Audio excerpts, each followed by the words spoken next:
Bienvenue sur le podcast d'Equizen Conseil, l'âme des chevaux, le podcast pour connaître son cheval et mieux le comprendre. Bonjour. J'entends souvent des propriétaires qui se plaignent du fait que leur cheval essaye de les dominer. Ils ont ce sentiment parce que leur cheval est envahissant, il les bouscule, il montre parfois des signes d'agressivité comme des oreilles plaquées ou une ruade qui part dans leur direction alors que le cheval est en liberté. Mais est-ce que ce cheval essaye réellement de dominer son humain? Il est important pour commencer de comprendre ce qu'est une relation de dominance entre animaux. Pour établir une relation dominant-dominé, on va observer des comportements qu'on appelle des comportements agonistiques, c'est-à-dire des menaces, voire des agressions comme mordre ou taper, dans le cas du cheval en tout cas. Le résultat de cette confrontation, ça va établir qui domine qui dans une situation spécifique. Ces confrontations, elles n'auront lieu que dans un seul type de situation, celle de la compétition pour l'accès à une ressource.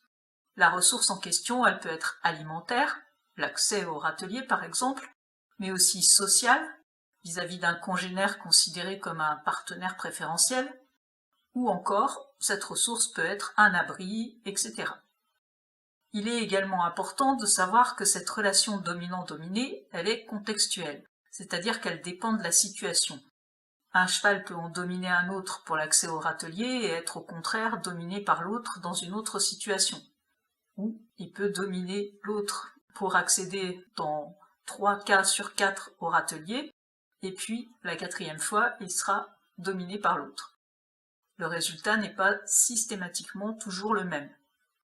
Si dans une majorité de cas, c'est le cheval A qui obtient la priorité sur le cheval B, on pourra dire qu'il est le dominant par rapport à l'autre cheval.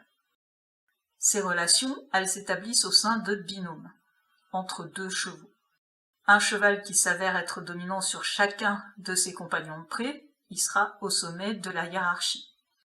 Enfin, les relations de dominance, elles se manifestent uniquement vis-à-vis de congénères. On dit qu'elles sont intraspécifiques, c'est-à-dire qu'elles n'existent qu'entre individus de la même espèce.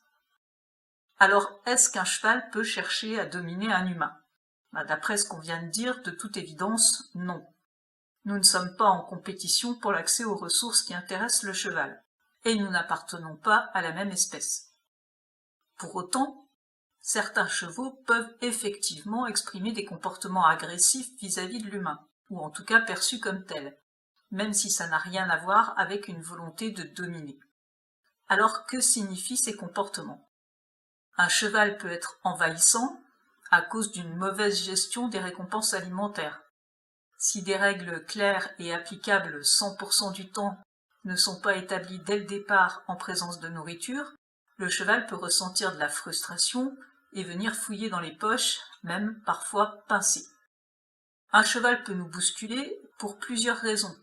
Il peut être en état de stress à cause de ce qui se passe autour, à cause également de ses conditions de vie, dans ce cas ce sera un stress chronique, et oublier notre présence à ses côtés.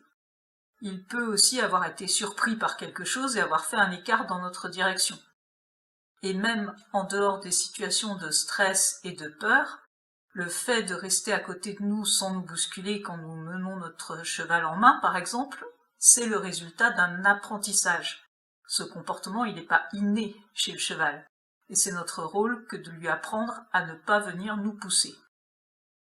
Un cheval qui menace de mordre ou de taper, il ne le fait pas non plus pour dominer. Il est possible que ce cheval éprouve de la douleur physique, ce qui abaisse son seuil de tolérance. Il ne veut pas être approché ou touché parce qu'il a mal. Une autre cause possible, c'est la peur de l'humain. Si le cheval a été maltraité, ou tout simplement qu'il a associé l'humain uniquement à des situations désagréables pour lui, il va chercher soit à fuir, ce qui est souvent impossible pour lui, soit à éloigner l'humain en le menaçant. C'est ce qu'on appelle des comportements de mise à distance. Alors, si votre cheval exprime ce type de comportement, ne pensez pas qu'il cherche à vous dominer. Il vous montre seulement que quelque chose ne va pas de son point de vue. Cherchez la cause du problème, douleur, stress, peur, et vous saurez sur quoi travailler pour améliorer la situation.